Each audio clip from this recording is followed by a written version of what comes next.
எந்த சாபங்களும் சும்மா இட்ட சாபம்லாம் நம்ம மேல வரவே வராது. அந்த நம்ம முழங்கால் போட்டு ஜெபிக்கும் போது கர்த்தருடைய கிருபையை நம்மளுடைய வாழ்க்கையில அனுப்புறாரு பாருங்க. அந்த கிருபைக்காக திறந்து வைங்க. வீடு திறக்கப்படட்டும், நம்ம இருதயங்கள் திறக்கப்படட்டும். திறந்து கிருபையை வரவேற்றுக் கொள்ளுங்க. ஐயோ ஆண்டவரே, இத்தனை கிருபையா என் மேல, இத்தனை கிருபையா என் மேல ஆண்டவரேன்னு சொல்லி நீங்க கேட்டீங்கன்னாக்கா ரொம்ப சந்தோஷமா இருக்கும். நல்ல ஒரு பாட்டை நம்ம கேட்போம்ல, இத்தனை கிருபையா என் மேல அப்படின்னு சொல்லிட்டு நிறைய பாடல்கள் இருக்கிறது. பிரியமானவர்களே, ஆண்டோடைய கிருபை மட்டும் நம்ம மேல இருந்துச்சுனாக்கா நம்மள எப்படி வேணாலும் எங்க வேணாலும் அழகாக எடுத்து உபயோகப்படுத்துவார். கிருபையை நம்ம வரவேற்கிறோம்னாக்கா, ஏன் பயப்படாதுன்னு சொன்னாங்க மரியாளுக்கு? பயப்படாதே, கிருபை பெற்று கிருபை பெற்றவளே வாழ்க்கைன்னு சொல்லி பயப்படாதுன்னு சொல்றாங்களே. கிருபை வரும்போது நமக்குள்ள வெக்கம் இருக்கக்கூடாது. நமக்குள்ள அந்த எசிட்டேஷன் இருக்கக்கூடாது. ஐயோ எனக்கு வேணாம், ஐயோ நான் செய்ய மாட்டேன், ஐயோ என்னால முடியாது. இங்கெல்லாம் இந்த இடத்துல எல்லாம் கிருபையை கர்த்தர் கொண்டு வர மாட்டார். நான் இருக்கிற மாதிரியே தான் நான் இருப்பேன், நான் இப்படியே தான் பண்ணுவேன், நான் இப்படியே வாழ்ந்துப்பேன், நான் இப்படியே இதுதான் என்னுடைய ரூலு, இதுதான் என்னுடைய கண்டிஷன் சொல்லிட்டு நீங்க வாழ்ந்தீங்கன்னாக்கா கிருபைக்கு அங்க இடம் கிடையாது. கிருபை வருதுனாக்கா, கிருபை எதுக்கு கர்த்தர் கொடுக்குறாரு? உன்னை அவருக்காக எடுத்து உபயோகப்படுத்துவதற்காக தான். உன்னை அவருக்காக நீ அவருடைய நாமத்தை பிரஸ்தாபப்படுத்துவதற்காக தான் ஆண்டவர் கிருபைகளை தருகிறார். சோ கிருபை ஐயோ பாரு, கர்த்தருடைய கிருபை பெருமை பேசிக்கிறதுக்காக இல்ல.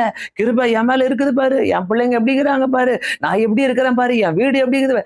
ஆண்டவர் அங்க கிருபையை அனுப்புனதுக்கு காரணமே, ஆண்டவர் மரியாளுக்குள்ள ஒரு தெய்வ குமாரன் உற்பத்தி ஆகி கொண்டிருக்கிறாரு. அவருடைய நாமம் பிரஸ்தாபப்பட போகுது. அதனால்தான் பயப்படாதே, கிருபை பெற்றவளே வாழ்க. சோ இந்த கிருபைக்குள்ளாக இத்தனை ரகசியங்கள் இருக்குது. நம்ம ஜெபக்கணும், ஆண்டவரே உம்முடைய கிருபையை காட்டுங்க, ஆண்டவரே உம்முடைய கிருபையை காட்டுங்க. அவர் கிருபை காட்டாமலே இருக்கிறாரு. நான் அந்த கிருபையை எப்படி நான் வரவேற்கிறேன்?